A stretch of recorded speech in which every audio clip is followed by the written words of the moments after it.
আজ পর্যন্ত আপনি এমন গল্প কখনোই শুনে থাকবেন না যে এক তরুণ গণিতজ্ঞ মাত্র 20 বছর বয়সে প্রাণ হারায় এক দ্বন্দ্বযুদ্ধে, তাও সেটা এক মেয়ের প্রতি তার প্রেমের কারণে। প্রেম বড়ই অদ্ভুত জিনিস ভাই। তো এই প্রেমের কারণে দ্বন্দ্বযুদ্ধে তিনি তার প্রাণ হারায়। কিন্তু এই দ্বন্দ্বযুদ্ধের পূর্বের আগের রাত্রে তিনি গণিতের বিষয়ে এমন থিওরি, এমন ধারণাগুলোকে লিখে গিয়েছিলেন যা পুরো গণিতের ইতিহাসকে বদলে দেয়। ইয়েস, আমি কথা বলছি ফ্রান্সের এক তরুণ জিনিয়াস ম্যাথমেটিশিয়ানস এভারিস্ট গেলুয়ার বিষয়ে।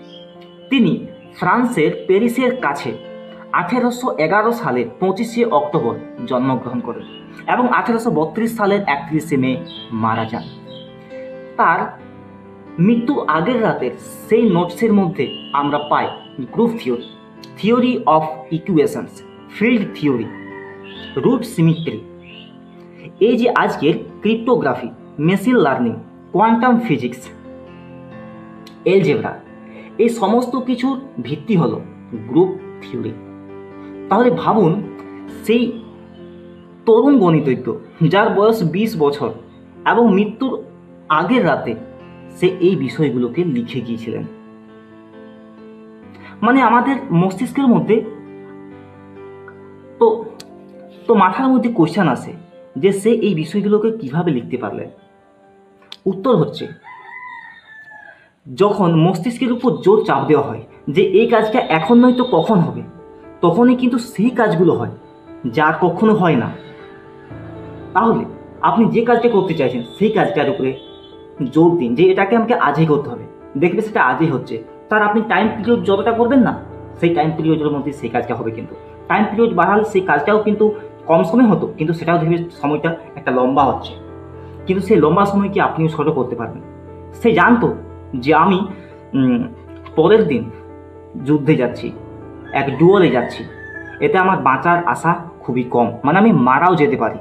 সেই কারণে তার গণিতের বিষয়ে যা নলেজ ছিল, যা জ্ঞান ছিল, তাকে সে তার পেপারের মধ্যে লিখে ফেলে।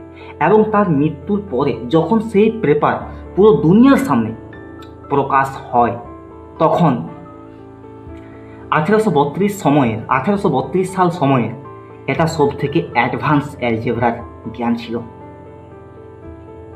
মানে ভাবতে পারছেন, যার উপর ভিত্তি করে আজকে কম্পিউটার বা এইসব জিনিসগুলো চলছে, কোডিং, এসব বিষয়গুলো চলছে। একজন জিনিয়াস ম্যাথমেটিশিয়ানস এভারিস্ট গেলুয়া, তিনি কম বয়সে মারা গেলেও তার কম বয়সে যে কৃতিত্বটা, যে কাজটা, তা কিন্তু আজও আমাদের মধ্যে বেঁচে রয়েছে।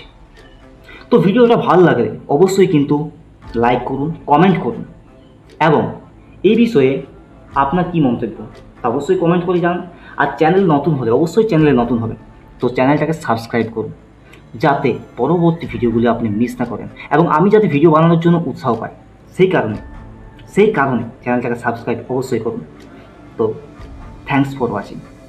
ভালো থাকুন, সুস্থ থাকুন এবং নিজের প্রতি খেয়াল রাখুন, আগে বাড়তে থাকুন। আর আপনি যদি এভারেস্ট গেলুয়ার বিষয়ে আরও ডিপভাবে, গভীরভাবে জানতে চান, তাহলে পরবর্তী ভিডিও আসতে চলেছে। সেখানে আমি তার জীবনের প্রথম থেকে শেষ পর্যন্ত ডিসকাস করেছি, ভালোভাবে আলোচনা করেছি। সেই ভিডিওটা কিন্তু অবশ্যই দেখবেন। তো চ্যানেলটাকে তার জন্য আপনাকে তো সাবস্ক্রাইব করতে হবে না, সাবস্ক্রাইব করুন।